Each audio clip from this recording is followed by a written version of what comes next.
Habari na karibu kwenye muktasari wa soko kwa wiki iliyopita, ambapo tutakuletea maendeleo mbalimbali yaliyotokea kwenye soko la hisa na dhamana hapa Tanzania kwa wiki ya biashara iliyoishia tarehe 6 Juni. Tukianza na soko la hisa la Dar es Salaam, kumekuwa na ongezeko kubwa katika thamani ya mauzo, ikiongezeka kutoka shilingi za Kitanzania bilioni 2.71 hadi kufikia bilioni 7.9, sawasawa na ongezeko la 192. Na ongezeko hili katika mauzo kwenye soko la hisa limechangiwa na kampuni tofauti kama vile CRDB iliyokuwa na mchango wa 42.21, TBL iliyokuwa na mchango wa 36.86 na NMB iliyokuwa na mchango wa 16.9. Na tukihamia katika makampuni yaliyoongezeka thamani kwa wiki iliyopita, tuna Mkombozi Commercial Bank iliyoongezeka kwa 18.99 na kufunga wiki kwa bei ya 940 kwa hisa moja.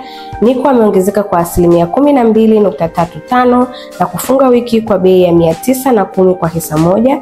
Afriprice ameongezeka kwa 9.68 na kufunga wiki kwa bei ya 340 kwa hisa moja. Akati Twiga Cement ameongezeka kwa 9.09 na kufunga wiki kwa bei ya 4800 kwa hisa moja. Tolgas ameweza kufunga wiki kwa bei ya 730 na kama ongezeko la 8.96. Na kampuni zilizoshuka thamani, yani top losers kwa wiki iliyopita, ni kama vile Voda aliyepungua kwa 15.58 na kufunga wiki kwa bei ya 650 kwa hisa moja. Precision Air ameweza kupungua thamani kwa 10% na kufunga wiki kwa bei ya 360 kwa hisa moja.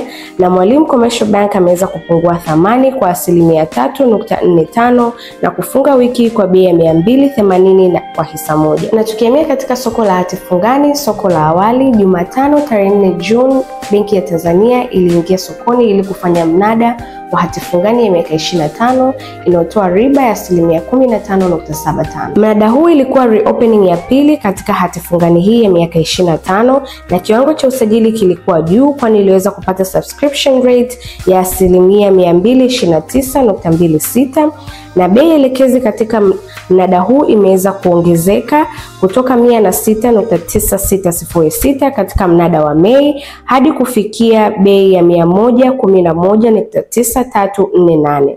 Na ongezeko hili la bei katika mnada huu limesababishwa na accrued interest ya 6.3431 ambapo ilikuwepo kwenye hati fungani hii. Wastani wa riba katika mnada huu pia umeweza kushuka kwa 0.4896 kutoka 15.2874 katika mnada uliopita hadi kufikia 14.7978. Na tukimalizia na soko la upili, yani secondary market, kulikuwa na ongezeko katika mauzo kwa 85%, ikiongezeka kutoka bilioni 121.54 hadi kufikia shilingi za Kitanzania bilioni 224.65. Kumekuwa pia na ongezeko la miamala ikiongezeka kutoka 107 hadi 129, ambapo hati fungani za muda mrefu ndio zilizokuwa na mchango zaidi katika mauzo haya.